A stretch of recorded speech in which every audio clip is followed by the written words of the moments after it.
আটটার সময় রায়তপাল জাতীয় মসজিদের জায়গায় অনুষ্ঠিত হবে। সকাল সকাল 8টার আগে ঈদগাহ আসার জন্য নিষেধভাবে অনুরোধ করেছি।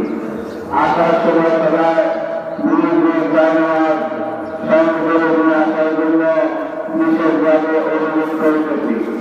ঈদ মুবারক, ঈদ মুবারক, ঈদ মুবারক। সম্মানিত এলাকাবাসী, সম্মানিত এলাকাবাসী, সকাল 8টার সময় নগর দক্ষিণ পশ্চিম পাড়া বর্তমান অনুষ্ঠিত হবে।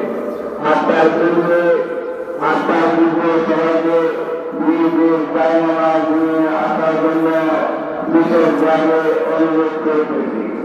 আল্লাহু আকবার, আল্লাহু আকবার, লা ইলাহা ইল্লাল্লাহু, আল্লাহু আকবার, আল্লাহু আকবার, ওয়া লিল্লাহিল